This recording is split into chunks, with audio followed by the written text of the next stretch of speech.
పశ్చిమ గోదావరి జిల్లా తాడేపల్లిగూడెం జనసేన ఆఫీసులో బాధితులకు సీఎం రిలీఫ్ ఫండ్ చెక్కులు అందజేశారు ఎమ్మెల్యే బొలిశెట్టి శ్రీనివాస్. కూటమి ఏడాది పాలనలో తాడేపల్లిగూడెం నియోజకవర్గం పరిధిలో ₹1,70,00,000 సీఎం రిలీఫ్ ఫండ్ చెక్కులు బాధితులకు అందజేశామన్నారు. కూటమి ప్రభుత్వం పేదలకు పెద్ద మొత్తంలో ఆర్థిక సహాయాన్ని అందజేస్తున్నారని తెలిపారు. తాడేపల్లిగూడెం కాన్స్టిట్యున్సీకి ₹1,60,00,000 మరి సీఎం రిలీఫ్ ఫండ్ రిలీజ్ చేసినటువంటి ముఖ్యమంత్రి చంద్రబాబు నాయుడు గారికి తాడేపల్లిగూడెం కాన్స్టిట్యున్సీ తరఫున ప్రజల తరఫున ఉదయపూర్వక నమస్కారం తెలియజేస్తూ ఉన్నాం. ఎందుకంటే సంవత్సర కాలంలో 12 నెలల కాలంలో ₹1,60,00,000 తాడేపల్లిగూడెం కాన్స్టిట్యున్సీలో చెక్కులు ఇవ్వకుండా రాష్ట్రం అంతా కూడా ఇదే రీతిలో ఆయన ఇవ్వడం జరుగుతుంది. ఎందుకంటే మనం చేయించుకోవాల్సిన అవసరం ఉంది.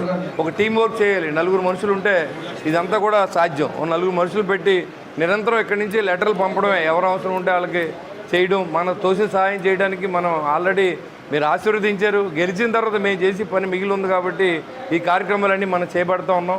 కాబట్టి దీనికి పూర్తిగా ప్రజలందరూ కూడా ఎంత వస్తే అంత తీసుకుని ఆ రకంగా మనం ఆ డబ్బులు సీఎం గారి దగ్గరికి వెళ్ళి మాట్లాడి ఏదోటి మా కాన్స్టిట్యున్సీకి న్యాయం చేయండి అంటే ఆయన పెద్ద మనసు చేసుకుని ఈ రోజు వరకు ₹1,67,00,000 12 నెలల కాలంలో ఇవ్వడం జరిగింది.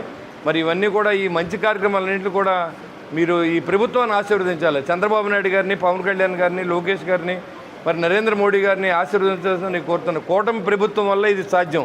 ఇవాళ నిన్న ఒక్కరోజు 10,000 కోట్ల రూపాయలు ఇవాళ మరి తల్లికి వందనం పేరుతో రిలీజ్ చేసిన ఘనత ఈ రాష్ట్ర ప్రభుత్వం. ఈ ప్రపంచంలో మన భారతదేశంలో మన ఆంధ్ర రాష్ట్రానికి దక్కుద్ది, అది చంద్రబాబు నాయుడు గారికి దక్కుద్దని కూడా, కూటమి ప్రభుత్వం దక్కుద్దని కూడా నేను తెలియజేస్తూ ఉన్నా. చాలామంది మాట్లాడుతున్నారు, శాతగాని 5 సంవత్సరాలు తట్ట మట్టి కూడా వెళ్ళినటువంటి వ్యక్తులు వాళ్ళు మైకి పట్టుకు మాట్లాడుతున్నారు. మీకు ఏం ధైర్యం ఉందని మాట్లాడతారని అడుగుతూ ఉన్నా.